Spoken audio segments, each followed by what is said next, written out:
क्या हुआ सर? जी मैं एसडीपीओ कोआई हूँ, ठीक है। आज 19 फरवरी है, 00 आवर्स में हमारा फायर को एक कॉल आया था चंपर चौमनी यहाँ पे ऑफिस टिल्ला में एक फायर इंसिडेंट हो गया करके, ठीक है। तुरंत हमारे फायर टीम ने 12:10 को ही रेस्पॉन्ड कर दिए थे। इनिशियली जो भी आग बंद करने के लिए जो कोशिश किए वो पूरा कर दिए थे ये लोग, ठीक है। और सर आग 4 फायर टेंडर आ गया था, इंक्लूडिंग कल्याणपुर, और एक वरुण गाड़ी, हमारा पुलिस डिपार्टमेंट का एक वरुण गाड़ी भी वो भी आ गया था यहाँ पे। सर कितना इंजन थे यहाँ पे लगभग? टोटल 5 था, ठीक है। 4 फायर सर्विस का, एक पुलिस डिपार्टमेंट का था। सर आग कैसे लगा? जी वो इन्वेस्टिगेट करना पड़ेगा जी, क्योंकि अभी तक हमको रीज़न पता नहीं चल रहा है। क्योंकि आग टोटल यहाँ पर 12 शॉप था, 7-5 करके था। क्या हो गया ये बहुत देर 2 घंटा हो गया अभी पूरा फायर को सेट करने के लिए। प्रॉब्लम क्या हुआ, टिन सब ऊपर गिर गया तो नीचे लाग जो लकड़ी था वो जलता ही रहता था। तो सभी लोग, पब्लिक भी हेल्प किए, फायर डिपार्टमेंट बहुत कोशिश किए और हमारा पुलिस डिपार्टमेंट भी किए, सभी के हैं। और क्या प्रॉब्लम था, वो टिन ले नहीं पा रहे थे। उसके बाद जो लकड़ी है उनका इंस्ट्रूमेंट है करके लेके, और पूरा फायर को 2 to 2.5 घंटा हो गया, अभी भी चल रहा है। फिर भी क्योंकि थोड़ा सा आग होगा तो अभी भी चल रहा है। अभी भी हम इमरजेंसी के लिए 2 गाड़ी इमरजेंसी गाड़ी रखे हैं, फायर टेंडर के, फायर के सभी स्टाफ हैं, पुलिस के स्टाफ भी यहाँ पर ही हैं। सर कितना डैमेज हुआ है सर? डैमेज हम असेसमेंट बाद में ही पता चलेगा जी, अभी तक हमको 12 नंबर शॉप हुआ करके पता चला है। सर कोई इंजर हुआ है इस घटना में? No injury to any public, सिर्फ प्रॉपर्टी का डैमेज हुआ है। Okay, thank you sir.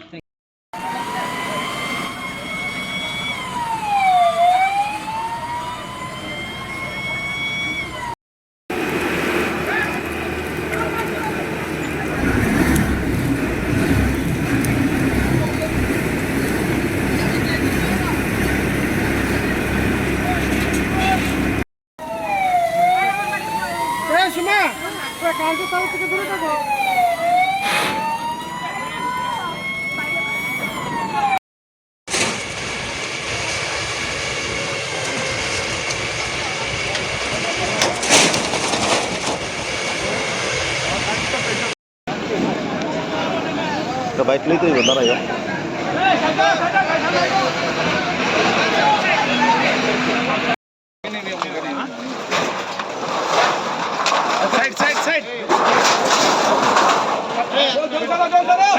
जी थोड़ा पीछे आ जाओ जी अभी।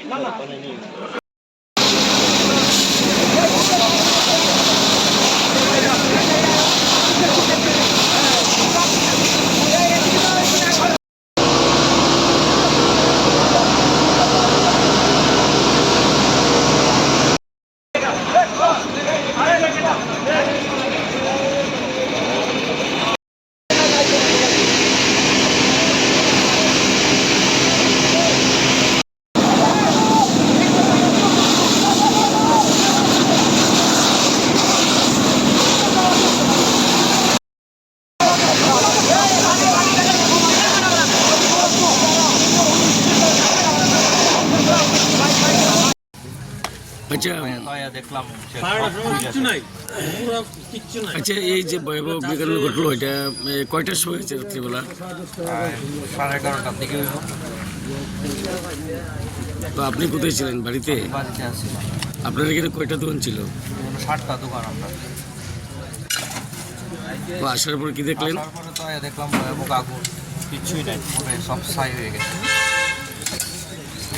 এটা মানে কি করে ঘটলো, কি কিছু মানে জানা যায়নি না? তো টোটাল ক্ষয়ক্ষতির পরিমাণ কীরকম হবে মনে করেন? আমার 15-20 লাখ টাকা। আমার শুধু আপনারই? এই গ্যারেজটা মানে সম্পূর্ণ যতগুলি দোকান, একটা আনুমানিক প্রায় 70-র মধ্যে মাল আছে। প্রচুর মাল আছে না? সবজি দোকান। তো এখানে পুলিশ প্রশাসন বা ফায়ার সার্ভিস তো রাত্রে এসেছিল? এসেছিল না?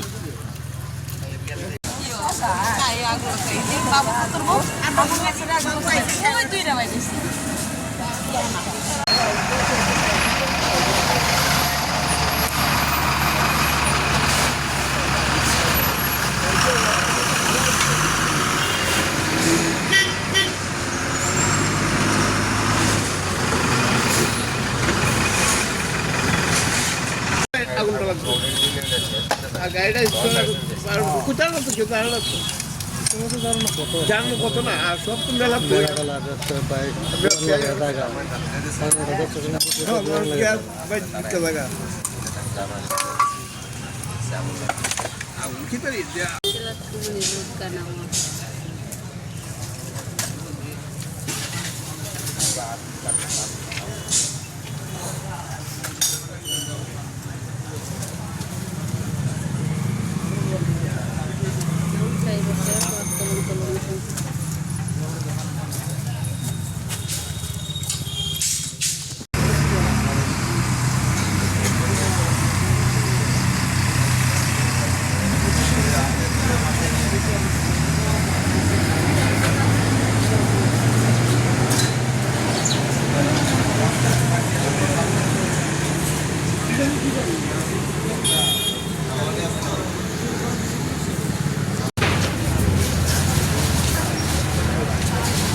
দেখেন, এটা তো অত্যন্ত একটা মর্মান্তিক এবং দুঃখজনক ঘটনা।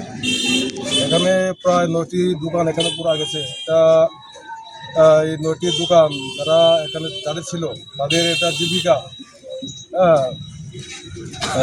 নির্বাহ করার একটা তাদের একটা রাস্তা ছিল। দোকানকে এখানে কোনো না কোনোভাবে এখানে আগুন লেগে 9টা দোকান এখানে পুরা গেছে। এটা অত্যন্ত দুঃখজনক একটা ঘটনা। কালকে রাত্রে প্রায় 12টা 35-এ আমাকে ফোন করে আমাদের যুব মোর্চার সভাপতি সত্যজিৎ বা সম্ভবত মেলা থেকে আসছিলেন। আমি কালকে রাত্রে খবরটা পাই, সময় 12টা 35 বাজে। আমি ফোন করলাম, আমাকে বললো যে এই একটা ঘটনা হয়েছে, প্রায় এখানে সমস্ত দোকানগুলি সেখানে সমস্ত দোকান আগুন। তারপর পরবর্তী সময়ে দেখলাম আমাদের যে ফায়ার ব্রিগেড থেকে সেখানে দমকল বাহিনী ফায়ার ব্রিগেডের আসলো, কল্যাণপুর থেকে আসলো, সে এখানে আগুনটা এখানে নিয়ন্ত্রণ করেছে। তো এটা কী বলবো, এটা তো মানে অত্যন্ত দুঃখজনক একটা ঘটনা। এটা কি বলবো, যারা মালিক তারা প্রচণ্ড এখানে ক্ষতিগ্রস্ত হয়েছে। তো আমি এখানে যেহেতু এডিএম সাহেব আছে, ওনার কাছে আমি বলবো যে তাদেরকে কোনো না কোনোভাবে আর্থিকভাবে সহায়তা করা যায় কিনা এটা দেখা যাচ্ছে। আমি এডিএম সাহেবকে এটা বলবো। এখানে যে ক্ষয়ক্ষতি হয়েছে আপনার ধারণা কত টাকার হতে পারে? আমি যতটুকু শুনেছি প্রায় 40 থেকে 50 লক্ষ টাকার মতো এখানে ক্ষয়ক্ষতি হয়েছে। এখানে একটা বাজেমাল দোকান ছিল, এখানে প্রচুর ক্ষতি হয়েছে বাজেমাল দোকান। আমি কালকে রাত্রে আমি এখানে যারা ছিল ফোন করেছি, খোঁজ নিয়েছি। ঘটনা আমাদের কার্যকর্তারা এখানে ছিল, তাদের সঙ্গে যোগাযোগ করেছি। আমাদের রঞ্জনদা ছিল, সত্যজিৎ পাল যুব মোর্চার সভাপতি এখানে ছিলেন। তারা মেলা থেকে আসার পরে ঘটনা এখানে দেখেছে, তারা সবাই এখানে ছিলেন। তো যাই হোক, এটা অত্যন্ত বেদনাদায়ক একটা ঘটনা। এটা বলার মতো ভাষা নেই যে তাদেরকে যারা ক্ষতিগ্রস্ত হয়েছে তাদেরকে কীভাবে সান্ত্বনা দেওয়া যাবে, এটাও মানে কী বলবো। তবে আর্থিকভাবে সরকারিভাবে কোনো সহায়তা করা যায় কিনা এডিএম সাহেব রয়েছেন, উনি দেখছেন, উনি অবশ্যই কোনো একটা পদক্ষেপ নেবেন। আমরা তরফ থেকে তাদেরকে যাতে কিছুটা আর্থিক সহায়তা করা যায় আমরা চেষ্টা করব। স্যার, অফিস টিলার মোড়ে কালকে রাতে ভয়াবহ আগুন লাগছে, সেই ব্যাপারে আপনার কাছে কী তথ্য আছে স্যার? আপনার তখন স্পট আছেন, কী দেখলেন স্যার? না, এটা তথ্যটা এমন, রাত্র প্রায় 11:30-12টার সময় এখানে আগুন লেগেছে। তো আগুন লাগার পর আমরা প্রশাসন থেকে যেসব কাজ করার, আপনার ফায়ার ব্রিগেড আনা বা আমাদের HDPO সিভিল অফিসার যারা সবাই এসেছে এখানে। তো এখন ব্যাপার হয়েছে, এখানে 60টা দোকান, 9টা দোকান এখানে আমাদের নষ্ট হয়েছে। এর মধ্যে আমাদের তহসিলদার এসে তথ্য, ওনাদের নাম ঠিকানা বা কি ওনাদের আইটেম ছিল এখানে, তার ফুল তথ্য নিয়েছে। তো আশা করি আমরা আরও বিস্তৃত এটা ডিটেলস এটা স্টাডি করব, ইনভেস্টিগেশন করব কি কারণে জিনিসটা হয়েছে। কারণ এমন বসতি এরিয়াতে যদি হয়, দোকানও ছিল, পেছনে বসতিও ছিল, তো এটা খুব চিন্তার ব্যাপার। তো এগুলো কিভাবে হয়েছে না হয়েছে এটা তো ইনভেস্টিগেশনের পরেই বোঝা যাবে, কিন্তু তাৎক্ষণিক আমাদের প্রশাসন থেকে যেসব সাহায্য করার দরকার আমরা তহসিলদার রিপোর্ট নিয়েছে, খুব সহজেই বাকি সাহায্য আমরা প্রশাসন থেকে করে দেবো।